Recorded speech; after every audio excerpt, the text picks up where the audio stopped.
नमस्कार देशवासियों। जैसे कि आप सभी को पता है कि इस कोरोना वायरस हमारे देश के साथ साथ पूरे विश्व में फैल रहा है, जो वुहान शहर से आज से तकरीबन 102 दिन पहले वहां पर फैला था, लेकिन चाइना ने उसे WHO को नहीं बताया, जिसके कारण हम सभी देशवासी संचेत नहीं हुए और पूरा विश्व नहीं हुआ, जिसे अब महामारी के रूप में देखा जा रहा है। तो ये काफी दुखद घड़ी है सभी के लिए, क्योंकि सब मतलब मैक्सिमम अभी कंट्री जो है वो लॉकडाउन में चल रहे हैं, जिससे उनका जो अपने देश का जो शेयर मार्केट है वो भी डाउन चल रहा है। तो ये तो दूसरी चीज हुई। सबसे पहले किसी भी देश के प्रधानमंत्री के लिए उनके देश के जो लोग लोग हैं उनका जान बचाना महत्वपूर्ण होता है।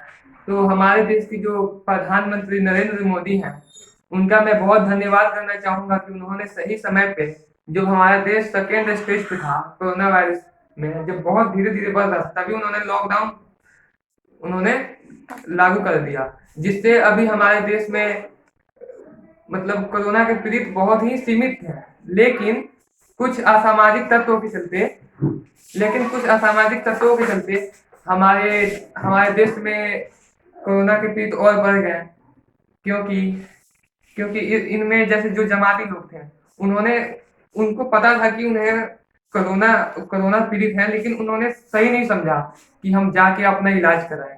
तो ये काफी दुखद है। अगर मैं सभी से विनती करूंगा, वो जमाती हो या हमारे अलग जो भी लोग हों, वो सब मिल के अगर उनको लगता है कि उनको गले में दर्द, खांसी, जुकाम टाइप का हो, तो एक बार जाके जांच जरूर करा लें, ताकि वो कंफर्म हो जाए। नहीं तो उनसे उनके परिवार वालों को भी फैलेगा, जिससे उनका तो नुकसान है ही, पूरे देश का नुकसान है। जब आपका परिवार ही सुरक्षित नहीं रहेगा, तो फिर प्रधानमंत्री जो इतने सारी योजनाएं लाते हैं, वो किसके लिए लाते हैं? हम सभी के लिए लाते हैं कि हम सभी सही से रह सके। तो मैं विनती करूंगा कि आप लोगों को अगर पता चले तो आप जरूर जाएं। और मेरे पास कुछ आंकड़े हैं मैं जो आपको बताना चाहूंगा। जब हमारा देश 1 अप्रैल से पहले तक हमारे देश में लगभग 2000 कोरोना पीड़ित थे, लेकिन आज 10 तारीख को लगभग लगभग 6653 लोगों को कोरोना हो रखा है, जिसमें से 225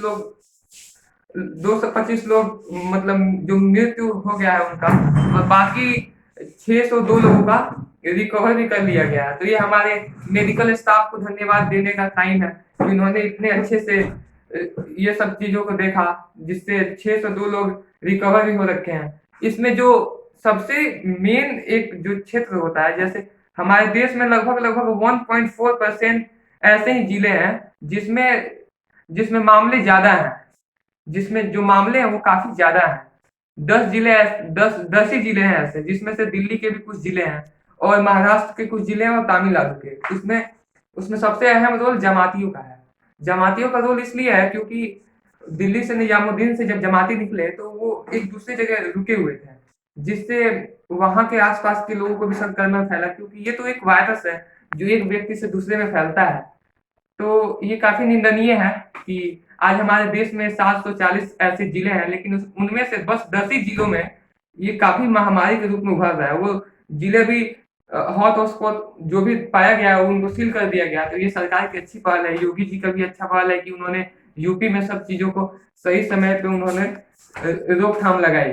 जो दूसरी बात है, मैं एक बहुत प्रभावित हो रहा हूँ, जो ट्विटर के सीईओ हैं जैक डोरजी, उन्होंने अपना 28% जो उनका शेयर है ट्विटर का, लगभग 7500 करोड़ रुपये, इट्स मीन्स $1 अरब, $1 अरब उन्होंने कोरोना पीड़ितों के लिए दान दिया है। तो इनसे हमें सीखना चाहिए कि जो भी और भी लोग हैं हमारे देश में भी, टाटा कंपनी ने और रिलायंस ने भी और बाकी जो भी कंपनियां हैं उन्होंने भी मदद की, लेकिन उनसे सीखने को ये मिलता है कि उनको उनके लिए पैसा जरूरी नहीं लग रहा है, उनके लिए अभी पूरा विश्व जरूरी लग रहा है। वो अपना 28% शेयर दे रहे हैं, तो इसमें उनका पूरा दिन रात उन्होंने मेहनत की होगी वो 28% पैसे जमा करने में, लेकिन उन्होंने निसंकोच उसे मतलब डोनेट किया। तो मैं इससे बहुत ही खुश हूँ।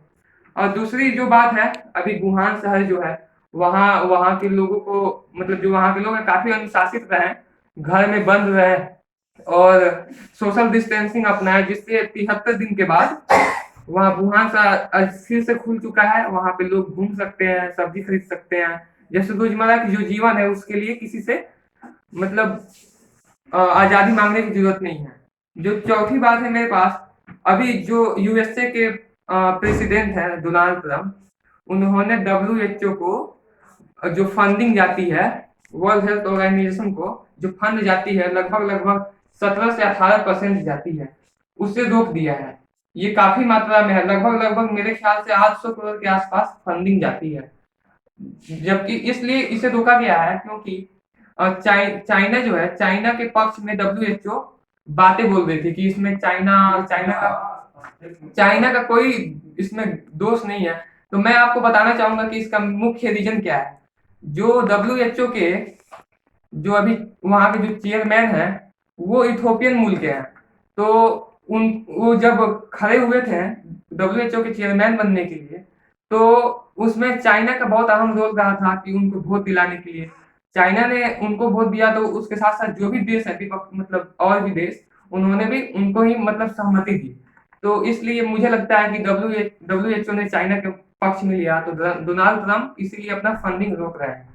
अभी टोटल देखा जाए, टोटल मृत्यु दर तो लगभग अभी 15.5 लाख लोगों की मतलब सॉरी 15.5 लाख लोग अभी पीड़ित हैं, जिसमें से लगभग लगभग 90,000 लोगों की मृत्यु हो रखी है और 3,40,000 लोग रिकवर भी हो चुके हैं। ये काफी अच्छी बात है। तो अगर हमें बचना है, अगर हम अभी बचे हुए हैं, तो इसका मुख्य रीजन यही है कि हम सोशल डिस्टेंसिंग और अपने घर पे रह रहे हैं।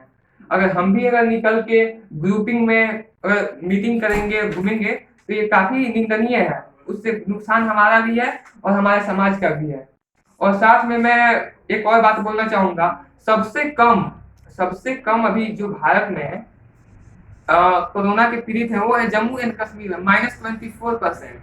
तो ये काफी अच्छी बात है। हमारे बिहार में भी अभी ठीक ठाक है, लेकिन अगर पूरे देश को लेके चला जाए, तो सबको बस जो जमाती लोग हैं वो कृपया खुल के आगे आए।